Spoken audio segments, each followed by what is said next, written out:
All right. What we're going to look at today first is what's called classic liberalism, or we're going to look at some historical aspects, right?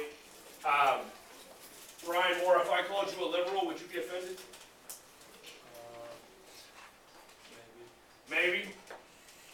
Okay, so here's the thing, is in this day and age, or at this point in time in American history, yes, the term liberal sometimes is used or utilized as a means of an insult. And understand that classic liberalism is actually the exact opposite. In fact, if we go back to the 18th century, and that's what this does, liberalism in the 18th century is derived from the word what? Liberty. Thank you, ma'am. Right? Derived from the word liberty. Alright? In which case, we create a system of government based on liberal ideologies, where we want to have as little government as humanly possible. In fact, the belief within the United States at this point in time is that government itself is the biggest threat to one's individual liberties, period. There is no larger threat to your freedom than government itself. Alright? So this is the reason why we create the government in the manner in which we create the government. Okay? We believe that that government which governs least governs best. Right? We want to have small, limited government that only does a handful of things. Namely, it provides for the common defense, right? It regulates commerce or monetary supply, and it protects our individual sort of property rights or things of that nature. But ultimately, that's about it. That's about all we want. Alright? Now, by the 1920s, right, so early in the 20th century, we see a shift in American politics. In fact, throughout this course, every time that I refer to any sort of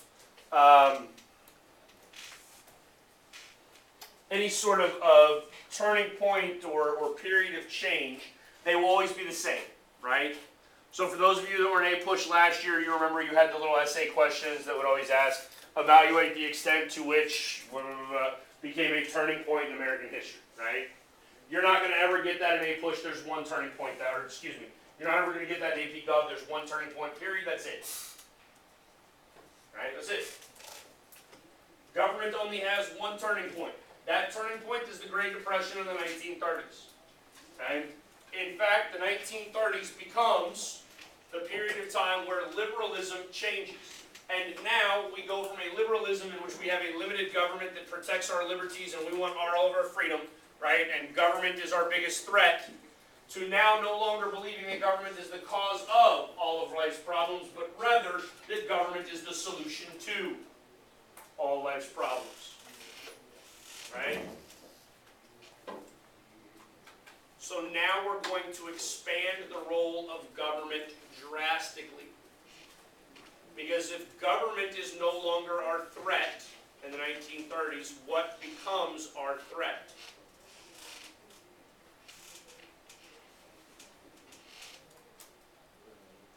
No idea. Economics. In fact, the term that we use today is the 1%. The 1% is the term we use today that would be defined as the enemy at this point in time in American history. Okay? It is the 1% that possesses the economic wealth in order to economically enslave us all, thus stripping us of our basic rights and freedoms. Okay? And if you think that this did not happen at some point in time in American history, you are absolutely kidding yourself. If you go back to company towns, okay, where you had factories in small cities across America, okay, where really the only job there was a factory job, you are kidding yourself if you do not think that those factory employees were not economically enslaved. Right? They worked for the company, they bought their food from the company, they bought their clothes from the company, they got their housing from the company. Guess what happened in the end? They pretty much got nothing.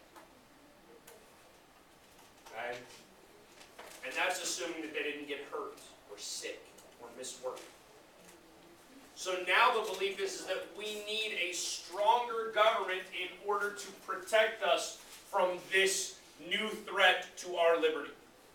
All right? Now, this idea or theory of liberalism lasts roughly 50 years. All right? And at the end of this 50-year period, we're going to see the pendulum swing back in the opposite direction and change. Because now we're going to go from a newfound idea of government taking a larger role in our individual lives to the belief or the insistence that government has become too large, that it is too intrusive, and that ultimately government is now that entity which is again threatening our basic freedoms and liberties. Okay? So now, beginning in the 80s, we want to rely less on government again, and instead we want to begin to rely more on the private sector. Not necessarily the individual as we did originally, but rather non-government entities. Right? By the 1980s, we have the rise of conservatism in America. Now look, this is what AP government tells you conservatism is. Okay? That it's classical liberalism, meaning that it's all about freedom. Right? That it began in the late 80s, or late 70s, excuse me. That's probably an accurate statement. Right? The Reagan Revolution is a significant turning point in it. Right? The contract with America in Newt Gingrich's contract, or Congress, in like 1992 or 1994, that's a significant aspect of it. Okay? They will tell you that it is a reversal for the government not to be a solution to all of life's problems. Except here's where it gets a little tricky. Because conservatism, in all honesty, is not classical liberalism.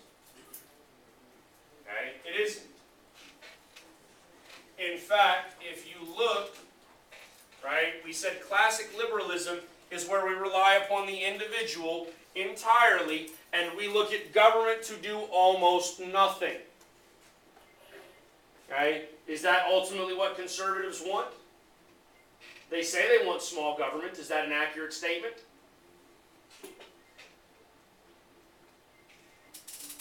Conservatives want personal freedom, right? Is that an accurate statement? Yeah.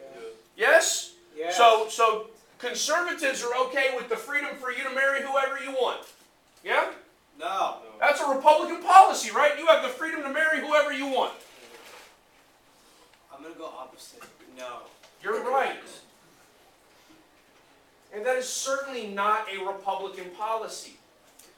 But that would be a liberty-based policy. That would be a classic liberal policy. Because ultimately, who you marry, who you engage with in whatever manner, privately, in your own personal life, has no bearing on anyone else and is the basic classic definition of personal liberty and freedom. Okay? And unlike Republicans, I personally don't believe that my marriage is somehow inferior or detracted upon because Adam and Steve also have a marriage. Okay?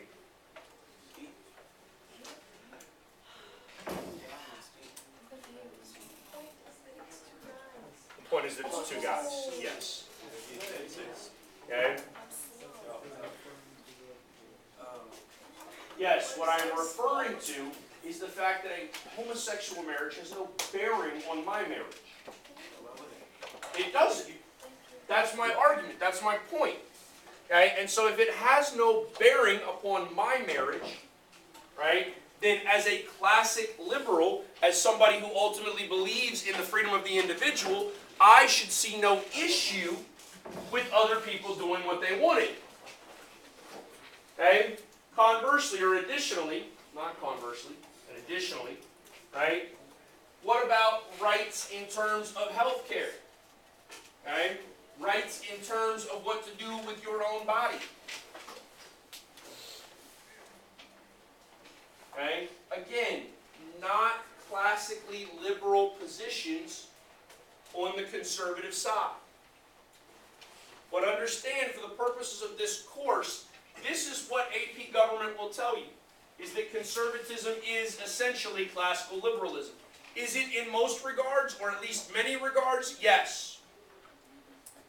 But it is certainly not classical liberalism in other regards. Now, right, with the new era of politics coming out of the 80s, 90s, and moving all the way into today, right, we have a extremism that takes root in America. Okay? And that shouldn't come as a shock to anybody. Okay? So we have what we consider, what we call neoliberals or neoconservatives at this point. Neo means new, right? So it's the new right or the new left. It is a more extreme view or ideology coming from those perspectives. Okay? Now I'm going to stop here for a second because I want to ask you, or I want to pose you a question. Okay? What is the more inclusive political party? Right? Who is more inclusive, Republicans or Democrats?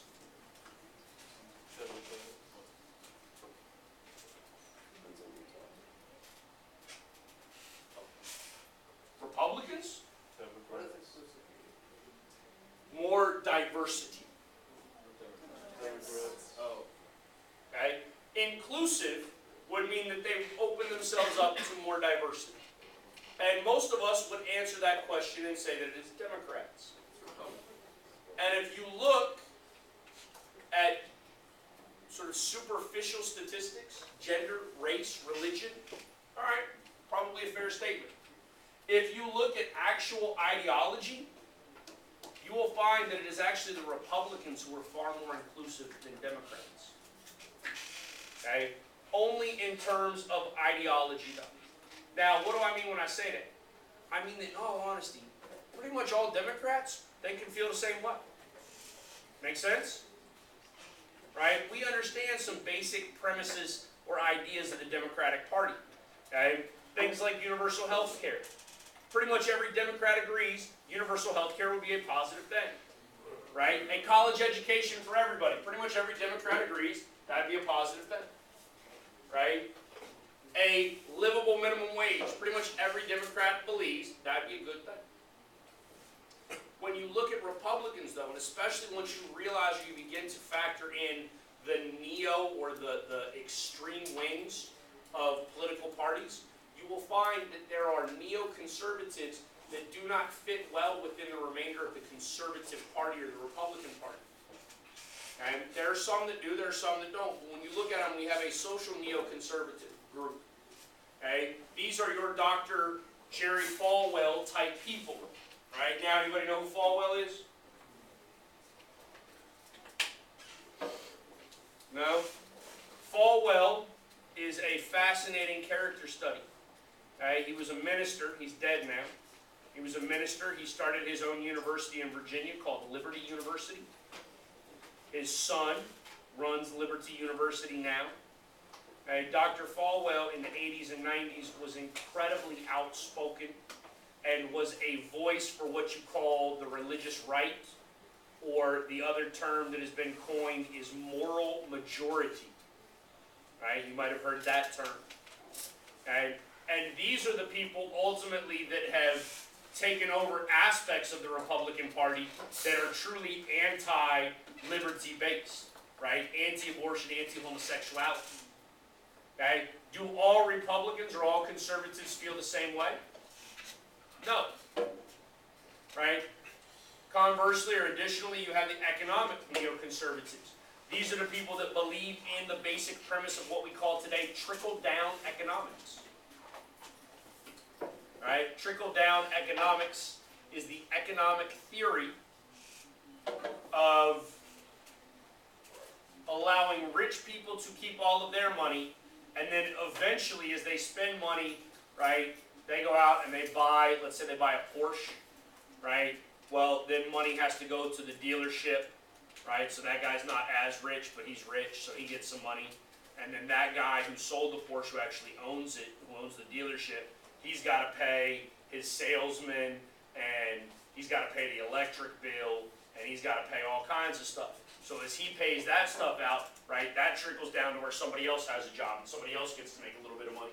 Until finally, You get down to the guy who changes the oil at the dealership and gets paid like $8.50 an hour, and yeah, he got himself a job, all because a rich dude got to buy a Porsche.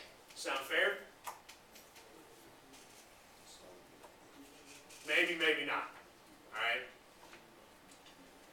And then third, you have what we call our foreign policy neoconservatives, or what we would really identify today as neo-isolationists. These are the individuals who engage in, ironically, this is truly a classical liberal position. Okay? And that is that the United States government should not be entangled or involved with all sorts of foreign entities and interests. Alright? Next, we have socialism. Socialism is a viable ideology. And I want you to understand that it is a viable ideology. Socialism and communism are frequently thought of to be the same thing. They are not. Okay? Understand that. Communism and socialism, not the same thing. Okay? When Cuba was at its absolute worst, okay, not a positive thing. Okay? When the Soviet Union was at its absolute worst as a communist nation, not a positive thing. Okay? But socialism and communism are not really the same. Okay? The way communism functions is you have a small group of elites that center all of the power around themselves, and they ultimately make all the decisions for all levels of government and all of the people all by themselves. Okay? Inevitably, this leads itself to corruption, and the system is going to fall apart. Okay? Coupled with the fact that they're making decisions for everybody as a whole, and one size does not fit all with the American people or with any people, right? With humanity. Life doesn't work that way.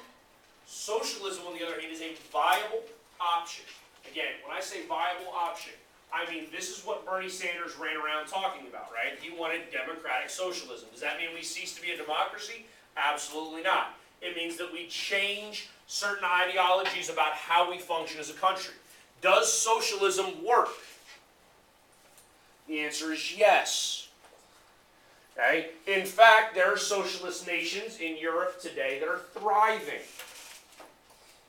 Now, it's very different than how we see or view or handle things here in the United States. Because here, right, we still believe in the idea of freedom and liberty and being able to do what you want. In a socialist system, that is not necessarily the case. In fact, in a socialist system, you are generally going to pay considerably more in taxes than what the U.S. pays today. There are some socialist countries in Europe that pay upwards of 80% of their income in tax. 80%. That's a ton. Right? Okay? That's more than 4 times what I pay. Now, when you collect that much, though, in taxes, the government is then in turn able to provide the people with far more in terms of their basic needs, their basic sort of necessities, right? And so when I say necessities, I mean things like transportation, right? Getting to and from work, that's actually a necessity, right? Yeah. Okay, a lot of these European nations that are socialist and have high taxes, right, they have very good public transit systems that are free, because they're paid for by taxation. Okay? Healthcare, right? Another necessity, free, paid for by taxation. Okay? A lot of the times, utilities, right, or municipal districts, okay, covered. Again, they are state-run agencies that are subsidized or paid for through taxation. Okay? So that means that you don't have to worry about your water bill or your electric bill and things like that. Alright? There are even some nations, some European countries, and I think Finland is the most recent right now, that is engaged in an experiment in which the Finnish government is actually paying people who are unemployed. Right? And when I say paying people, I mean, they took like 2,000 participants, and they decided that for the next 2 years they were going to give them a basic living wage. Regardless of anything else, if those people went back to work, they still got paid by the government. If they chose not to work, they still got paid by the government. Okay? As part of a social experiment to see what would happen if you did pay people a basic living wage.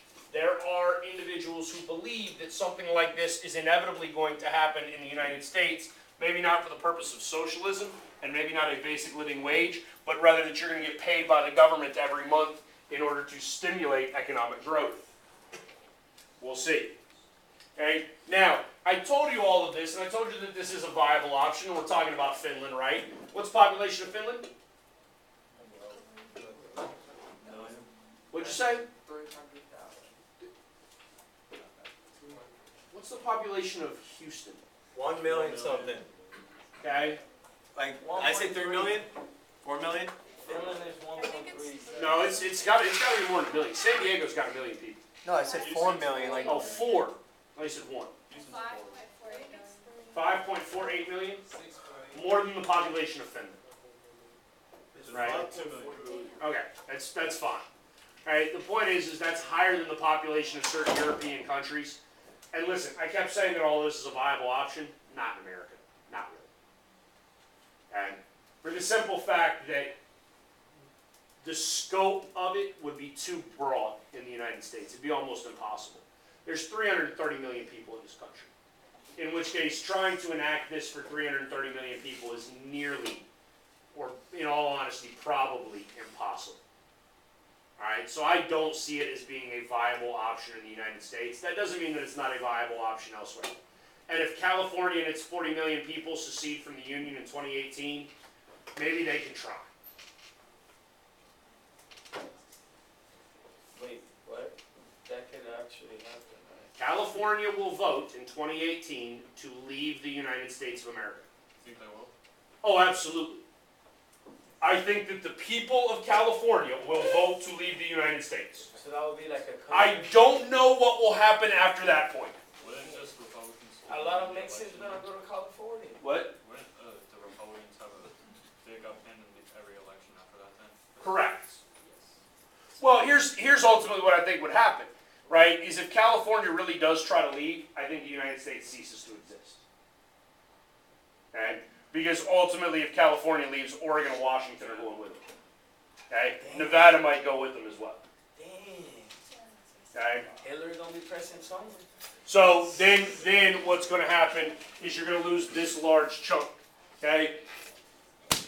This region of the country then is going to look at it and be like, dude, we're screwed. Right? Because that's our other predominantly Democratic region of the country. Right? New England and then the Great Lakes region. And if we take California out of it, these people do not have chains.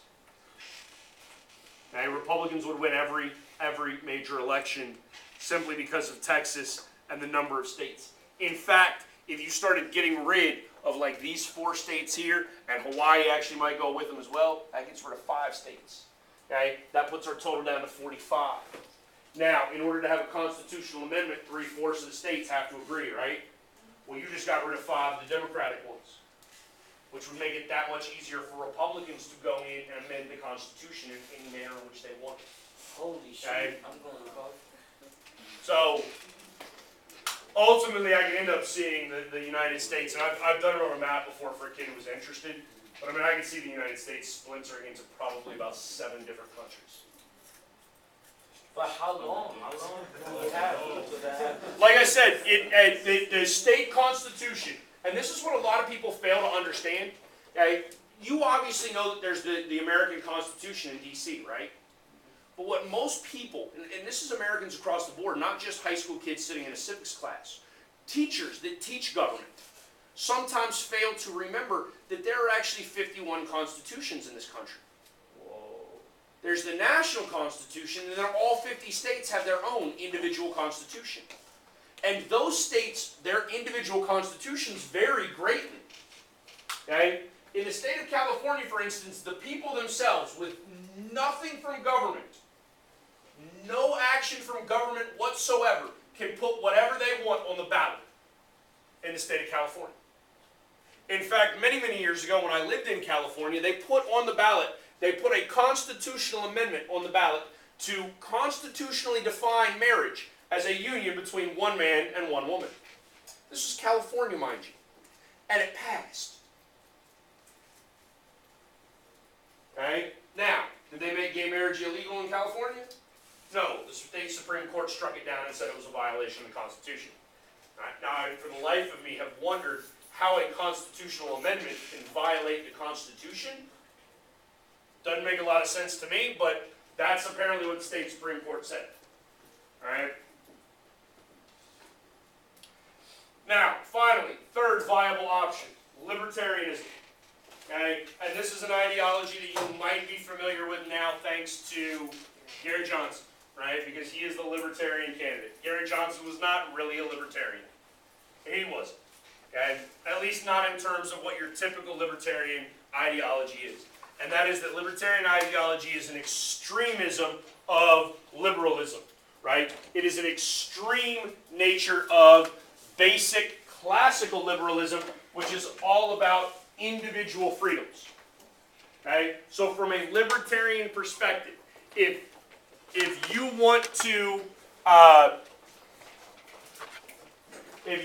on a highway on a motorcycle with no helmet, drive down the road at 80 miles an hour, go ahead. Okay? If you get in an accident, right, and you split your head open and you die, oh well, we don't care. That was your own dumb mistake for riding around without a helmet on. But you have that freedom. You have that right. If you want to bet your house on the Super Bowl on Sunday because you are convinced that the New England Patriots cannot lose, okay, you can bet your house on the game. And if the Patriots lose, guess what? You can go live in a van down by the river. Nobody cares. And wait for the next one.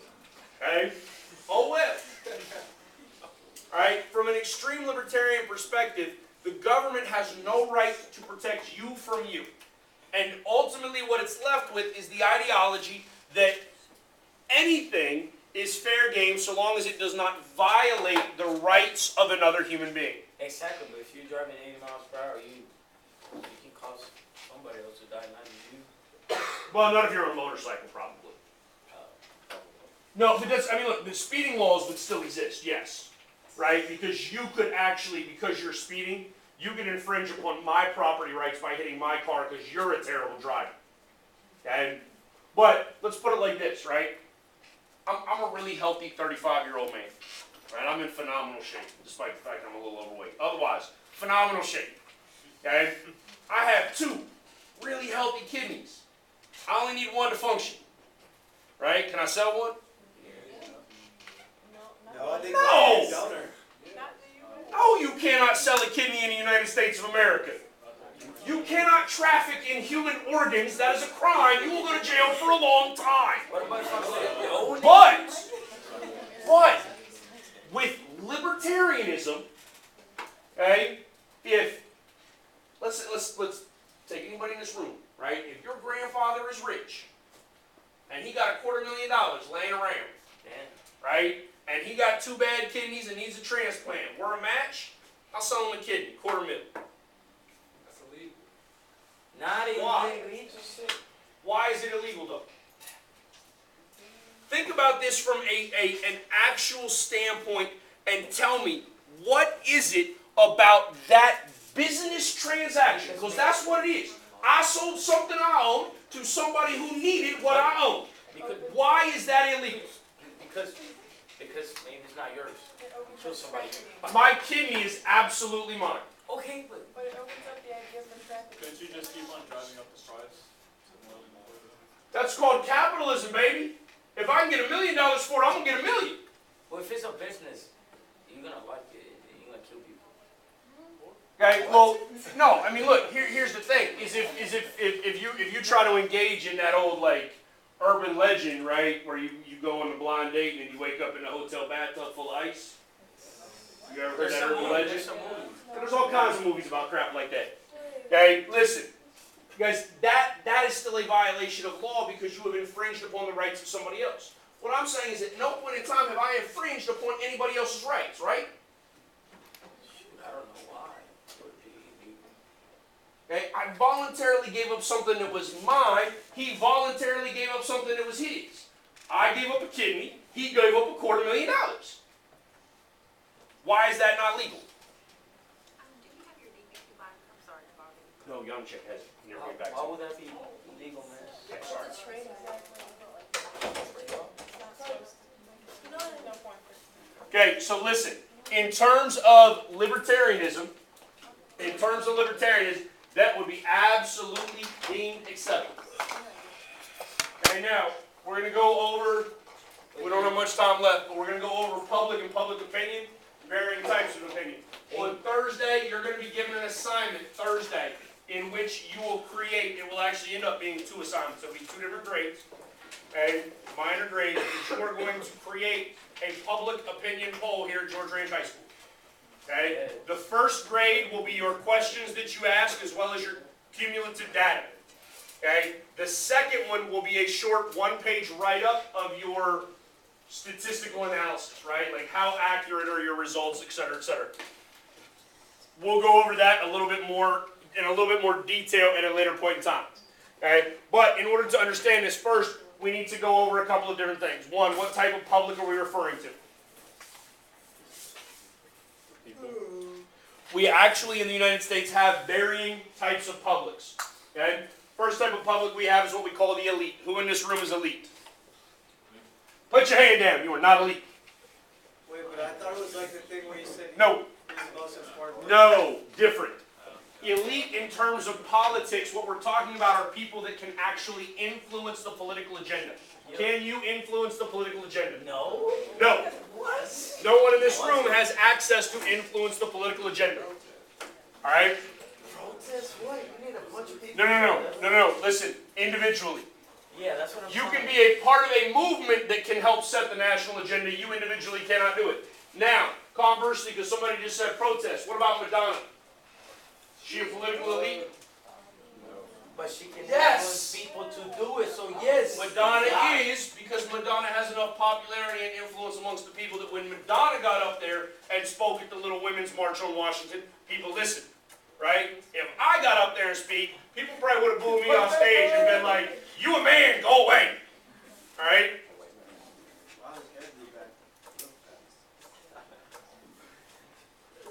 Kim Kardashian's in the league. Okay, next, we have the attentive public. Who is attentive?